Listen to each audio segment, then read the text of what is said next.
This is wonderful. Excuse the rain. It's just like baseball. We had a short delay. So. June is traditionally celebrated as LGBTQ Pride Month. Last year, I was fortunate to participate in World Pride in New York City. We commemorated the 50th anniversary of the Stonewall Inn riots that rocked the city at the end of June 1969. For 3 consecutive days and nights, Stonewall was a turning point in the LGBTQ movement here in the United States. It was a specific point in time when the members of the queer community finally stood up for themselves and stated they would no longer tolerate the brutality, corruption, and harassment as often inflicted by the police force at that time. It was 3 days of often violent civil unrest and rioting, led by some of the unlikeliest of citizens, who finally said, no more. No more to constant police harassment. No more to frequent police raids on local cars, social gatherings, and safe spaces. No more to being arrested, paraded out in public, having their names, families, and reputations ruined, and jailed just for living their authentic lives. We look at some of the leaders at that time, including Black queer drag queens such as Marsha P. Johnson, who was instrumental in leading the riot. Johnson was often outspoken as she railed against the injustices that occurred in New York City queer community at that time. Sylvia Rivera, a good friend of Johnson's, co-founded the Street Transvestite Action Revolutionary, also known as STAR, becoming a very prominent figure in the queer movement. 1 year later, in June 1970, 50 years ago, people from the Stonewall riots gathered in front of the inn and began their march towards Central Park, officially known as the Christopher Street Liberation Day March. The marchers started off with only a few dozen people as they feared for their safety. Some of the very police who only 1 year previous were part of the containment force against them now were out again in force, this time to protect them as they march.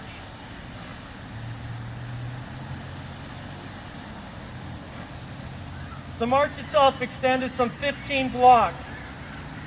The number of participants steadily grew, reaching several thousand by the time they reached Central Park, their final destination. Until recently, the LGBTQI+ community has made significant strides in demanding equal right protections for our community members in terms of employment, housing, military service, access to health care, and legal services. For a time, gone was much of the stigma of coming out as homosexual, bi, or pansexual, gender non-binary, transgender, or any other letter of our vast LGBTQI+ alphabet soup. In recent years, the federal government has actively worked to deny LGBTQI+ people access to the most basic human rights and protections. We constantly see the federal government challenging long-established laws and precedents that directly affect our ability to live and exist in today's society. Just last week, the U.S. Supreme Court ruled in favor of our community members pertaining to Title VII employment, stating that LGBTQI+ individuals are covered under the 1964 Civil Rights Act, barring discrimination on the basis of sex. This was a really huge win for our community. Still pending is the Equality Act, a bill passed in the House but stalled in the Republican Senate that would amend the 1964 Civil Rights Act to prohibit discrimination on the basis of sexual orientation, gender identity in employment, housing, public accommodation, education, federal funding, credit, or the jury system.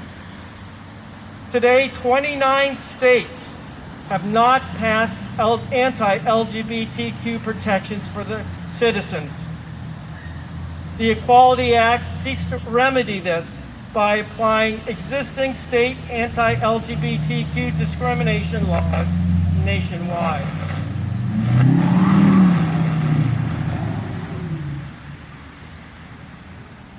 Within the past several years, and especially the past several weeks, the federal government has rolled back basic protections specifically against the transgender community in terms of active military service, denying us access to employment, education, health care, legal services, emergency shelter for homeless, among many other basic civil rights.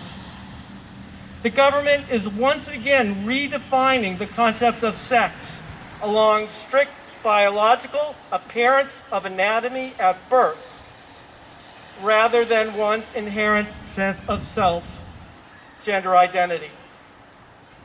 The Equal Protection Clause of the 14th Amendment to the U.S. Constitution states, "No state may make or enforce any law which shall abridge the privileges or immunities of its citizens, nor deny any person within its jurisdiction equal protection of law."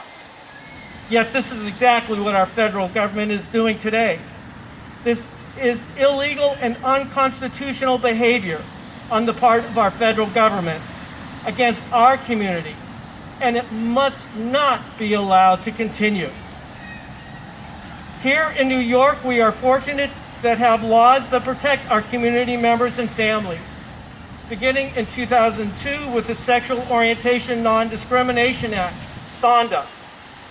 In 2011, marriage equality.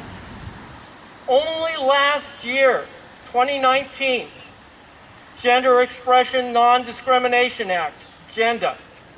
The ban on conversion therapy. The ban on gay, transgender panic defense, among several other protections. This year, New York State passed protections for same-sex couples in the adoption process, and surrogacy protections allowing gay couples to have and raise their own children. Still waiting for approval is the Walking While Trans bill to stop police profiling of transgender women of color for what they wear, where they stand, and what they do in public places.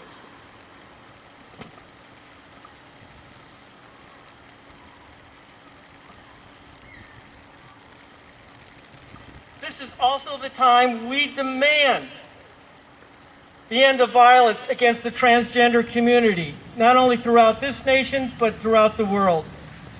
Each year on or about November 20th, we commemorate Transgender Day of Remembrance, a day we mourn those in our community, most especially transgender women of color, who were violently, brutally, and viciously murdered just for living their authentic lives. As of today, we are nearing 17 to 20 people murdered just in the first half of this year in our country. In previous years, that number was around 25 to 30 for the entire year. This year, we will be far above that range. We know those numbers are severely underreported, as transgender people are often purposely misgendered by police, their gender identities denied by their families, and more often than not, misgendered by what very little media coverage these trans murders generate. Worldwide, that number averages around 330 to 350 transgender people murdered each year. Over the last 10 years, that's over 3,500 people. Now is the time that we say no more to violence, no more to the hatred that exists against our community, just as Marsha P. and Sylvia Rivera did 51 years ago. We must make our voices heard and generate the same outrage against the violence we face on a daily basis. just as others in our nation face. We do not see, nor do we hear about these horrific murders on mainstream media. It's time to end the silence and let their stories be heard.